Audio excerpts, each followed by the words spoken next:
بسم الله الرحمن الرحيم قل إن كنتم تحبون الله فاتبعوني يحببكم الله ويغفر لكم ذنوبكم والله غفور رحيم قل أطيعوا الله والرسول فإن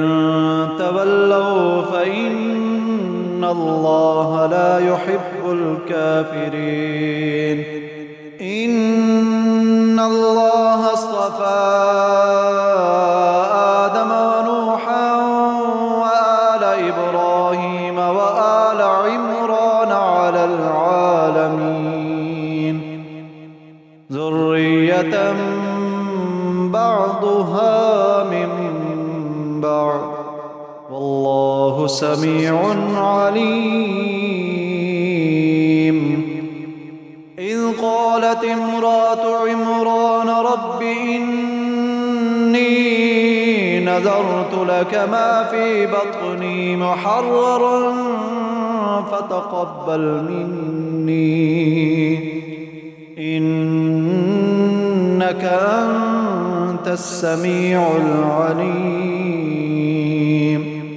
فلما وضعتها قالت رب إني وضعتها أنثى والله أعلم بما وضعت وليس الذكر كالأنثى وإني سميتها مريم وإني أعيذها بك وذريتها من الشيطان الرجيم فتقبلها ربها بقبول حسن وأنبتها نباتا حسنا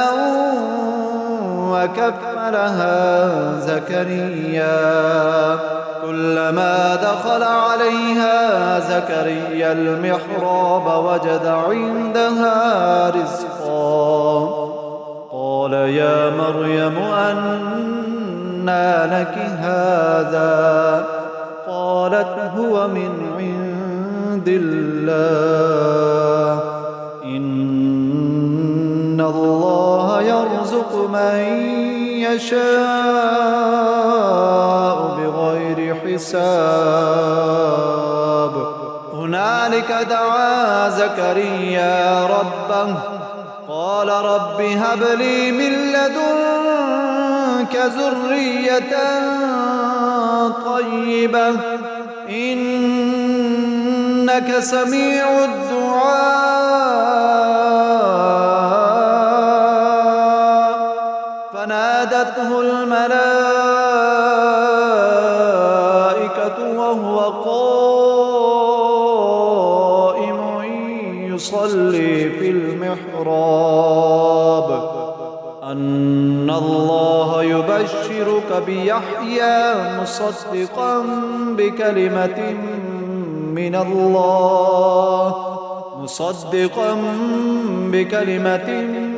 من الله وسيدا وحصورا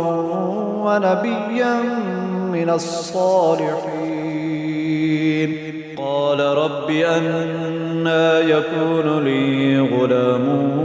وقد بلغني الكبر وامرأتي عاقر قال كذلك الله يفعل ما يشاء قال رب اجعل لي